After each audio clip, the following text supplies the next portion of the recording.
لوگ کہتے ہیں اللہ نے مجھے کیا دیا ہے؟ جو شخص یہ بات کرے نا اسے کہو جی 1 کروڑ پہ لے دو، اپنی ایک آنکھ نکال کے مجھے دے دو، کوئی دے گا؟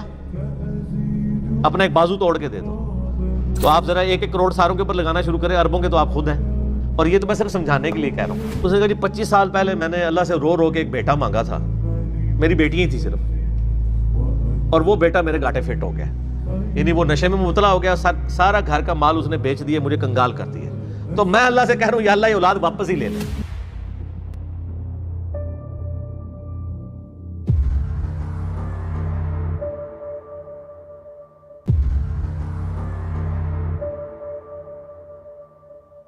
وَيَرْزُقْهُ مِنْ حَيْثُ لَا يَحْتَسِبُ، اور اسے وہاں سے رزق دیتا ہے جہاں سے اسے گمان بھی نہ ہو۔ رزق میں صرف دنیاوی جو ہم مال دولت اس کو ایک رزق سمجھتے ہیں، یہ ایک رزق کا بالکل چھوٹا سا ٹوٹا ہے۔ اس سے بڑا رزق اللہ تعالیٰ ہمیں دے رہا ہے جس کی طرف ہماری توجہ نہیں ہے، اور وہ رزق ہے ہماری صحت۔ ایک شخص کے پاس کروڑوں روپے ہے لیکن اس کے گردے فیل ہو چکے ہیں، تو کس کام کا ہے؟ ایک بندے کے پاس اربوں روپے ہے لیکن اسے معدے کا السر ہے، وہ چاٹ نہیں کھا سکتا، وہ گول گپے نہیں کھا سکتا، وہ بریانی نہیں کھا سکتا، چاہے اس کے جتنے مرضی ہوٹل ہو۔ تو دنیاوی مال و دولت کا آ جانا صرف یہ رزق میں سے میں نے کہا یہ بالکل چھوٹا سا جز ہے، اس کو انسان یوٹیلائز کرے یہ بہت بڑی بات ہے۔ دنیاوی صحت جو اللہ نے انسان کو زندگی میں دی ہے، لوگ کہتے ہیں اللہ نے مجھے کیا دیا ہے؟ جو شخص یہ بات کرے نا اسے کہو جی 1 کروڑ پہ لے دو، اپنی ایک آنکھ نکال کے مجھے دے دو، کوئی دے گا؟ اپنا ایک بازو توڑ کے دے دو۔ تو آپ ذرا 1 کروڑ ساروں کے اوپر لگانا شروع کریں، اربوں کے تو آپ خود ہیں۔ اور یہ تو میں صرف سمجھانے کے لیے کہہ رہا ہوں، یہ تو آپ گن بھی نہیں سکتے۔ قرآن پاک میں اللہ تعالیٰ نے فرمایا نا کہ اللہ کی نعمتیں اتنی زیادہ ہیں کہ تم انہیں شمار کرنا چاہو تو شمار بھی نہیں کر سکو گے۔ تو وہاں سے اللہ تمہیں رزق دے گا، تمہیں گمان بھی نہیں ہوگا۔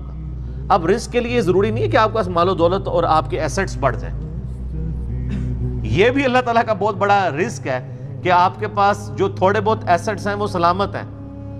کسی ایک میڈیکل کیس کسی گھر کے اندر 1 کروڑ پڑتی بندے کو بھی لا کے زیرو پہ کھڑا کر سکتا ہے۔ آپ کی زندگی میں کئی ایسے کیسز ہوئے ہوں گے، جدادیں تک بک جاتی ہیں۔ وہ مجھے واصف علی واصف صاحب کی بات یاد آ گئی، وہ کہتے ہیں میں وہ مسجد میں بیٹھا ہوا تھا تو ایک بندے کو میں نے دیکھا کہ وہ دعا مانگ رہا ہے کہ یا اللہ 25 سال پہلے جو میں نے دعا تجھ سے کی تھی وہ واپس لے لے، بس یہ دعا کر رہا ہے۔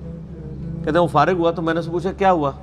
اس نے کہا جی 25 سال پہلے میں نے اللہ سے رو رو کے ایک بیٹا مانگا تھا، میری بیٹی ہی تھی صرف، اور وہ بیٹا میرے گاٹے فٹ ہو گیا، یعنی وہ نشے میں مبتلا ہو گیا، سارا گھر کا مال اس نے بیچ دیا، مجھے کنگال کر دیا۔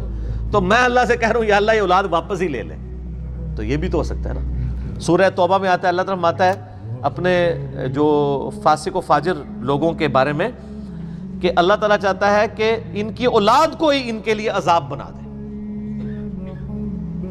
اولاد بھی عذاب بن سکتی ہے، اسی لیے میں دعا کیا سکھائی گئی ہے، ربنا ھب لنا من ازواجنا وذریاتنا قرۃ اعین واجعلنا للمتقین اماما۔ اے اللہ ہماری بیویوں اور ہماری اولاد میں آنکھوں کی ٹھنڈک بنا اور ہمیں پرہیزگاروں کا امام بنا، ہماری آنے والی نسلیں پرہیزگار ہوں، ورنہ یہ تو مصیبت بھی گلے پڑ سکتی ہے۔ تو ایک میڈیکل کیس آپ کو کہاں سے کہاں لے کے جا سکتا ہے، ایک بچے کا نافرمان ہونا آپ کو کہاں سے کہاں لے کے جا سکتا ہے، اور اس سے بڑی ناکامی تو آخرت کی ناکامی ہے۔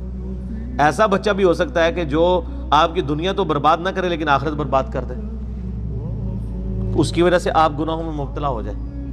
تو یہ بھی رزق کی ایک فارم ہے۔ رزق صرف یہ نہیں ہے کہ آپ کے لیے مال پانی کھل جائے، بلکہ مال سبسسٹنس لیول پہ بھی موجود ہے، لیکن آپ کو کوئی ایسی تکلیف نہیں آ رہی کہ جس کی وجہ سے آپ کا مال نہیں نکل رہا۔ ورنہ ایک بندہ 10 لاکھ روپے مہینے کا کماتا ہے اور 9 لاکھ روپے اس کا نکل جاتا ہے، کیا فرق پڑا اس کو؟ اس نے کون سا ایسٹ بنا لی ہے، اور جو اذیت گزار رہا ہے وہ اللہ دس، اس کو تو کوئی سوچ بھی نہیں سکتا، جو ذہنی ٹینشن ہے۔ صحیح بخاری مسلم میں حدیث ہے، نبی علیہ السلام فرمایا ہمیشہ اپنے سے نچلے لوگوں کو دیکھو تو تمہیں یوں اللہ تعالیٰ کی نعمتوں پر صبر نصیب ہوگا اور قناعت نصیب ہو جائے گی، اوپر نہ دیکھو۔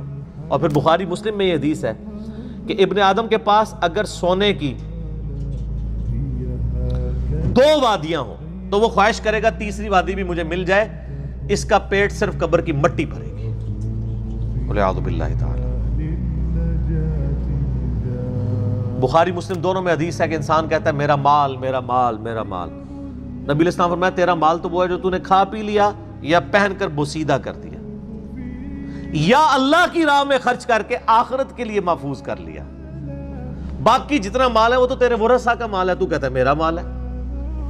پھر بخاری مسلم دونوں میں حدیث ہے کہ نبی علیہ السلام نے فرمایا کہ انسان کے 3 دوست ہیں، ایک دوست ہی اس کی قبر تک ساتھ جاتا ہے، وہ اس کے اعمال ہیں، باقی جو 2 دوست ہیں وہ باہر ہی رہ جاتے ہیں، اس کے رشتہ دار اور مال۔ اب مال ساتھ جاتے ہیں، مال بھی آپ ساتھ لے کے جا سکتے ہیں، لیکن وہ مال جو آپ نے پہلے ہی اپنی زندگی میں اپنی مرضی سے اللہ کی راہ میں خرچ کر دیا، وہ اللہ کے ڈیوائن بینک میں جمع ہے۔ وہ قرآن پاک میں سورۃ البقرہ میں آیا 700 گنا تک کہ اللہ تعالیٰ کر کے لوٹائے گا، بلکہ یہاں تک فرمایا کہ یہ اللہ تعالیٰ کو تم قرض دے رہے ہو اور اللہ تعالیٰ اس قرض کو لوٹائے گا۔ دیکھیں کتنا قدردان ہے کہ دیتا اللہ ہے، اور جب اسی کے دیے ہوئے میں سے آپ اسی کی راہ میں خرچ کرتے ہیں تو وہ کہتا ہے کہ یہ تم نے مجھے قرض دیا ہے، اللہ کہتا ہے میں تمہارا مقروض ہوں، تمہیں لوٹاؤں گا۔ یہ ہے اللہ تعالیٰ کی قدردانی۔ جامعہ ترمذی میں حدیث ہے، مسند امام احمد میں موجود ہے کہ نبی علیہ السلام فرمایا کہ جب بھی کوئی شخص دعا کرتا ہے وہ خالی نہیں جاتی، یا تو اس دعا کے عوض جو تم نے مانگا وہ اللہ تمہیں عطا کر دیتا ہے، یا اس سے بہتر یعنی اس کی برکت سے اللہ تعالیٰ بہتر نعم البدل دیتا ہے، تمہاری کوئی تکلیف ٹال دیتا ہے، یا پھر اس دعا کو سنبھال کے رکھتا ہے قیامت کے دن کے لیے، اور اس دعا کے ایکویلنٹ تمہیں اجر عطا فرما دے گا۔ تو دعا تو بہت ضروری ہے، اللہ کی طرف رجوع لانا ہے۔ ٹاپک اور طرف چلا جائے گا، فی الوقت اس کی طرف آپ کنسنٹریٹ کریں کہ اللہ تعالیٰ مارا ہے کہ تمہیں وہاں سے رزق ملے گا، تمہیں گمان بھی نہیں ہوگا۔ وَمَن يَتَوَكَّلْ عَلَى اللَّهِ، اور جو کوئی اللہ پر توکل کرے، فَهُوَ حَسْبُهُ، تو اللہ اس کے لیے کافی ہے۔